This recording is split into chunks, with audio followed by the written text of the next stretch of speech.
Okay, so my journey to the UK started back in 1997 on the 3rd of October, actually my birthday. And the reason I'm here in Birmingham is because I'm from an island called Montserrat in the Caribbean. We're a British colony, and we have been struck by a Category 4 hurricane back in 1989, and then the volcano started.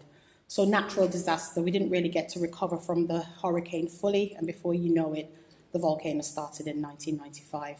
And because we're a British colony, the UK government offered us the opportunity to either settle here in the UK or at another Caribbean island.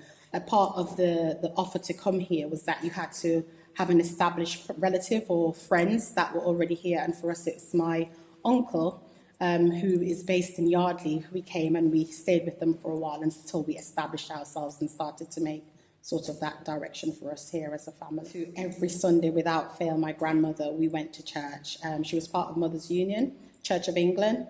Going to church in the Caribbean is a big thing. It's a massive thing. You know, got christened, confirmed and everything back in Montserrat. So it's always been a part of sort of my growing up, my childhood. And for me, Jesus is the center of everything. You know, when I was younger, my dad used to always say this to me: you've got to have faith.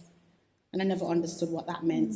And I used to struggle. I used to challenge him, saying, you keep telling me to have faith, but I don't understand what that is, because I want these things now. I want them to happen now. And somewhere along the way, that light was turned on for me when I finally understood what having faith is. And I think that's because I started to not just hear the word, but understand it and understand the depth of it and what the meaning is of just believing in God and having God at the center of everything. And I think just having an attitude of gratitude, because things could have turned out completely different in sort of experiencing the volcano and the hurricane.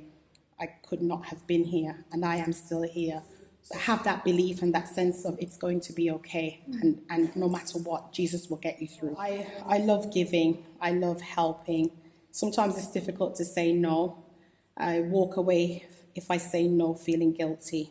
And that's because I think I've got a gift of helping and serving and just making things a little bit easier for people that may struggle with the general day-to-day things. So in my work, I work for the NHS. I've been working there for 21 years. And part of what I do is giving back to the patients although I work in a corporate environment, I see how what I do corporately affects the front line. That giving and kindness started from my grandmother. We had a bakery back home in the Caribbean. And, you know, you go into business to make profit and to make money, but Nan gave away more than what we actually made, because she would be so sort of sincere and comforting to those families who struggled just to make things meet. She gave to those families to ensure that they were never hungry, they never wanted. Even if they came and they didn't have money to pay for their goods, she would give them. So for me, it started from there. I'm a school governor, and I can give back in terms of ensuring that the school is run correctly, the children are getting the right sort of learning environment, and the resources are put into ultimately making sure that the children, they're our future. In the things I do for church, you know, being the treasurer for St. Paul's, just ensuring that things are kept straight and we're using the money in the right godly way. But for me personally, it's helping people with, it can range from one thing to the next, in filling out an application form, in helping with a passport application, benefits, you know, just someone that understands how the system works to guide and to help people along for things that they just find difficult. So a big part of my caring journey came from looking after my grandmother. As I said, we got here in 97, and by 1999 her first leg was amputated, and then the second one, we then lost a second leg. So she became fully dependent on us, her family, to care for her.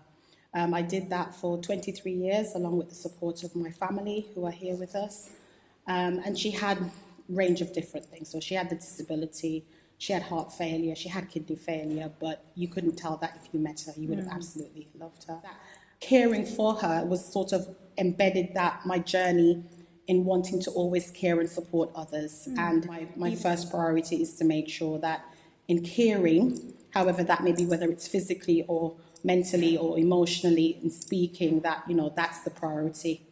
Caring and giving, kindness. I think for me as a Christian, if I want to walk in the path of God, of Jesus, I have to start somewhere, and he's the center, as I said before. So if I want to live in his way, I've got to start with the teachings from him, and to ensure that in everything I do, say, and live, that I am portraying that. Not that I'm trying to tell them how to live, but they see from my doing and my teaching and how kind I am, how caring I am, that they can take something from that view. And I've got to ensure that Abigail understands sort of where that's come from, and why does mommy always kind of put herself out there to help everyone? Where is it coming from? What's it driven by? So it's just ensuring that I can do that, spiritually, irrespective to whom it is that has come asking or knocking on my door for that.